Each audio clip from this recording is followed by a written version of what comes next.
അത് മനസ്സിലാക്കുക. അതായത് യഹോവയുടെ പുത്രനാകാൻ താങ്കൾക്ക് പോകുന്നില്ല. അതുപോലെ തന്നെ യഹോവയുടെ ഒരേ ഒരു ആലയം, ഇപ്പൊ താങ്കളൊക്കെ ചർച്ചിൽ പോകുന്നു, അത് വെറും അസംബ്ലിയാണ്, അതായത് അസംബ്ലി ഓഫ് ഗോഡ്, അത്രേ ഉള്ളൂ. അതായത് അവിടെ ഒത്തുകൂടി അവിടെ ഒരു പ്രാർത്ഥനാ സമ്മേളനം നടത്തുക എന്നുള്ളത് മാത്രമാണ്. ഒരു സമ്മേളനത്തിന്റെ ഒരു സ്ഥലം മാത്രമാണ്, ഒരു വെറും കെട്ടിടം മാത്രമാണ് നിങ്ങളുടെ ചർച്ച എന്ന് പറയുന്നത്. അവിടെ ഈ പള്ളിയിലച്ചന്മാര് വലിയ കോപ്രായങ്ങളൊക്കെ കാണിക്കും, ഒന്നുമില്ല, ഒരു അങ്ങനെ ചുക്കിട്ടുണ്ടാവും. തന്നെയല്ലേ ഓക്കെ അമ്പലങ്ങളും ക്രിസ്ത്യ, ഒരു മിനിറ്റ്, അങ്ങനെ തന്നെയല്ലേ എല്ലാരും അല്ല അങ്ങനെയല്ലേ? അല്ല അല്ലല്ല, ക്ഷേത്രങ്ങൾ അതുപോലെയല്ല. ഓക്കെ, ക്ഷേത്രങ്ങൾ കോപ്രായങ്ങൾ കാണിക്കാനുള്ള സ്ഥലമേ അല്ല. അതുകൊണ്ടാണ് അതിന്റെ ശുദ്ധിയിലും അതിൻ്റെതല്ല ആ ഒരു രീതിയിലൊക്കെ അവിടെ കാര്യങ്ങൾ പോകുന്നത്. നിങ്ങളുടേത് വെറും കെട്ടിടമായിട്ടാണ് കാണുന്നത്, ഞങ്ങൾ കെട്ടിടമായിട്ടല്ല കാണുന്നത്. ഓക്കെ, എന്തായാലും അത് മനസ്സിലാക്കുക. അത് ഞാൻ പറയാം, നിങ്ങൾക്ക് ഒരേ ഒരു ക്ഷേത്രമേ ഉള്ളൂ. ക്ഷേത്രം എന്ന് പറയുന്നത് അറവശാലയാണ്, അത് ഈ ജെറൂസലേം ടെമ്പിൾ ആണ്. അത് തവിടുപൊടി കടന്നിട്ട് 2000 വർഷമായി. നാട്ടുകാർ അത് ഉയർത്തും, പിന്നെയും തവിട് പൊടിക്കും, പിന്നെയും പൊടിയാക്കി കളയും. അത്രേ ഉള്ളൂ. അതായത് നാട്ടുകാർക്ക് എന്നും തൊന്തരവാണ് ആ ക്ഷേത്രം. ആ ക്ഷേത്രം ഉണ്ടായത് കൊണ്ടാണ് നാട്ടിലുള്ള സകല മനുഷ്യർക്കും ഇത്രയും കെടുതികൾ അനുഭവിക്കേണ്ടി വന്നത്. ഒരേ ഒരു ക്ഷേത്രം, ആ ഗോത്രത്തിന്റെ ഒരേ ഒരു ക്ഷേത്രമാണ് പല തവണ പൊളിഞ്ഞു പോയത്. മനസ്സിലായോ? അത് അവരുടെ കയ്യിലിരിപ്പ് കൊണ്ടാണ്. ആ ഒരു കയ്യിലിരിപ്പ് കൊണ്ടാണ് ആ ആ ഒരു ആ ഒരു എന്താ പറയട്ടെ, ക്ഷേത്രത്തിന് ഈ ഗതി വന്നിരിക്കുന്നത്. ഇന്നും അത് തലപൊക്കാൻ അടിയില്ലാത്ത വിധം അത് അങ്ങനെ തന്നെ മണ്ണിനടിയിലായിരിക്കുന്നത് താങ്കളുടെ ദൈവത്തിന്റെ ഈ പിന്നെന്താ പറഞ്ഞ ഒരു വൃത്തികെട്ട അതിക്രൂരമായിട്ടുള്ള പൈശാചിക നിയമവും അതുപോലെ തന്നെ നാറിയ മനുഷ്യത്വരഹിതമായിട്ടുള്ള കാഴ്ചപ്പാടുകളും കൊണ്ടാണ് അതങ്ങനെ തകർന്നടിഞ്ഞ് അവിടെ കിടക്കുന്നത്. നോക്കുക, വേറൊരു കാര്യം കൂടെ, ഇനി ഒരിക്കലും താങ്കൾക്ക് യഹൂദനാകാൻ സാധിക്കില്ല. നിങ്ങൾക്ക് വെറും ദത്തുമകനായി പുറത്തു നിൽക്കാൻ മാത്രമേ പറ്റുള്ളൂ. നിങ്ങൾ നോക്കുക, അവിടെ യഹൂദ ഇനിയിപ്പോ ടെമ്പിൾ അവിടെ പണിതു എന്ന് തന്നെ വിചാരിച്ചോളൂ. നിങ്ങളുടെ ദേവാലയം എന്ന് പറഞ്ഞാൽ അതാണ്, ഒരൊറ്റ ഒരു ദേവാലയം. അതായത് യഹൂദൻ എന്നുള്ള ആ ഗോത്ര ദൈവത്തിന്റെ ആലയം എന്ന് പറയുന്നത് അത് മാത്രമാണ്. മറ്റതൊക്കെ സിനഗോഗുകളാണ്. സിനഗോഗുകൾ എന്ന് പറയുന്നത് പോലെ നിങ്ങളുടെ ചർച്ചിന്റെ അതേപോലെ കമ്മ്യൂണിറ്റി ഹാൾ, അതുപോലെ തന്നെ അസംബ്ലി, അത് മാത്രമേ ഉള്ളൂ. അതായത് സിനഗോഗ് ഒരിക്കലും ജെറുസലേം ടെമ്പിളിന് തത്തുല്യമല്ല. അത് തന്നെയാണ്, അതായത് യഹൂദർക്ക് ഒരുപാട് സിനഗോഗുകളാണ്. യഹൂദിന്റെ ക്ഷേത്രം എന്ന് പറയുന്നത് ജെറുസലേം ടെമ്പിൾ ആണ്. അതുപോലെ നിങ്ങൾക്ക് എല്ലാം ചർച്ചകളാണ്. നിങ്ങൾക്ക് ഒരു ക്ഷേത്രം എന്ന് പറഞ്ഞാൽ അത് ജെറുസലേം ടെമ്പിൾ ആണ്. അത് ആ പെട്ടിഭൂതം അവിടെ ഉണ്ടാകണം, എന്നാൽ മാത്രമേ നിങ്ങൾക്ക് ആ ഒരു കാര്യം. പക്ഷെ ഇനിയിപ്പോ ആ ക്ഷേത്രം അവിടെ ഉയർന്നു വന്നു എന്ന് കരുതുക, നിങ്ങൾ പുറത്ത് നിൽക്കേണ്ട ആൾക്കാരാണ്. നിങ്ങൾക്ക് ഒരിക്കലും അകത്ത് കയറി യഹോവയുടെ ആലയത്തിൽ പൂജ നടത്താനുള്ള അധികാരമില്ല. ലേവ്യരാണ് അവിടെ പൂജ ചെയ്യേണ്ടത്, അവിടെയുള്ള കർമ്മങ്ങൾ ചെയ്യേണ്ടത് ലേവ്യരാണ്. നിങ്ങൾക്ക് അതിനുള്ള അധികാരമില്ല. നിങ്ങളാണ് ഇവിടെ ഇരിക്കുന്ന സ്വന്തം ദേശത്തിന്റെ ദർശനത്തിൽ അങ്ങനെ ഒരു സംഭവം നിങ്ങൾക്ക് കാണാൻ സാധിക്കില്ല. അതായത് നിങ്ങൾ പറഞ്ഞു, വർണ്ണമാണ് പറഞ്ഞിരിക്കുന്നത്, ബ്രാഹ്മണ ക്ഷത്രിയ ശൂദ്ര വൈശ്യ എന്നുള്ളത്.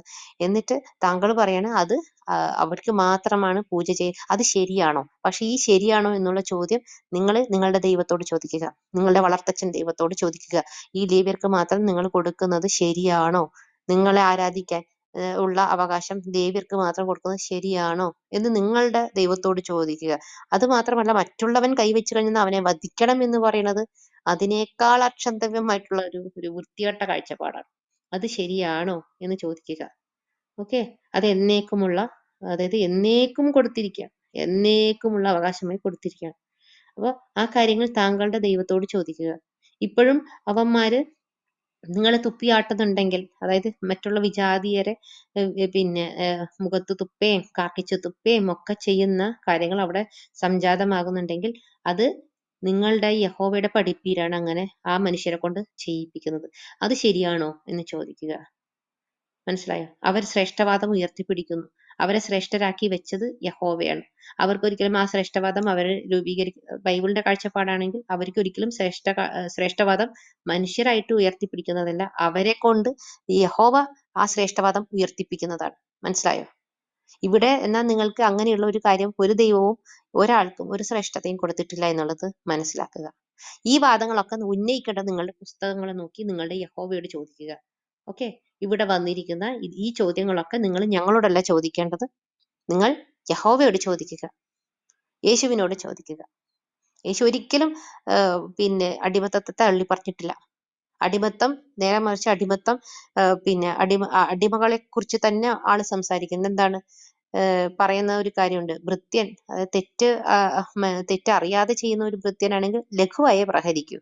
ഭൃത്യൻ എന്നുള്ള സ്ലേവ് എന്നാണ് അവിടെ പറയുന്നത് കേട്ടോ. ശരിക്കും യഥാർത്ഥത്തിൽ നിങ്ങൾ മലയാളത്തിൽ അത് മയപ്പെടുത്തി ഭൃത്യൻ എന്നാക്കിയിട്ടുണ്ട്, പക്ഷെ അവിടെ അടിമ എന്നാണ് പറയുന്നത്. അടിമ അവിടെ ലഘുവായേ പ്രഹരിക്കുള്ളൂ. അറിയാതെ തെറ്റാണ് ചെയ്തതെങ്കിൽ നോക്കൂ, ഇത് ദൈവമാണ് പറയുന്നതെന്നും കൂടെ ആലോചിക്കുക. ഈ ദൈവത്തിന് അറിയില്ലേ ആ മനുഷ്യൻ അറിയാതെയാണ് തെറ്റ് ചെയ്തത്? മനുഷ്യനാണെങ്കിലും ഓക്കെ, നമുക്ക് മനസ്സിലാക്കാം.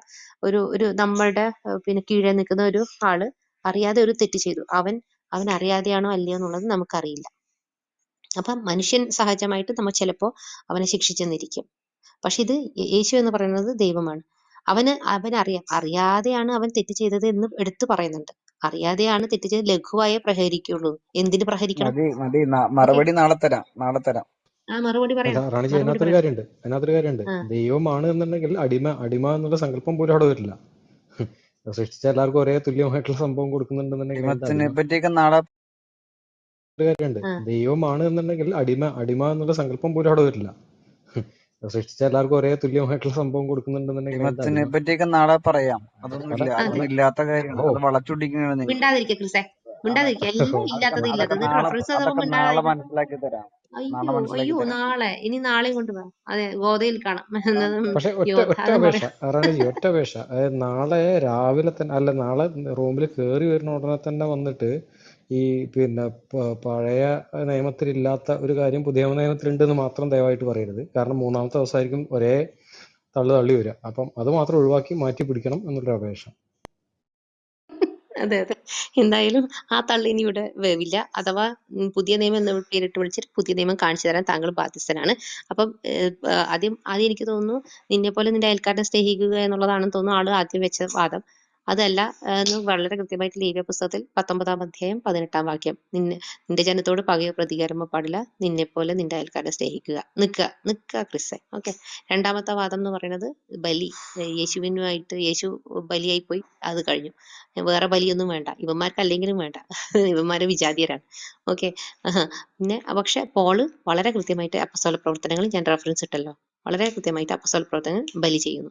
അത് ബലി നിന്നിട്ടില്ല. ഇനിയിപ്പോ ജെറുസലേം ടെമ്പിൾ അവിടെ വന്നു കഴിഞ്ഞാൽ അവിടെ ബലി വീണ്ടും ചെയ്യുമെന്നുള്ളതാണ് മറ്റൊരു വസ്തുത. എന്തായാലും പിന്നെ ഇനിയിപ്പോ അടുത്തത് പുതിയ നിയമത്തിന്റെ പുതിയ നിയമം നിങ്ങൾ കൊണ്ടുവരിക. ഇനിയിപ്പോ നമുക്ക് നാളെ സംസാരിക്കാം. എന്തായാലും ശുഭരാത്രി.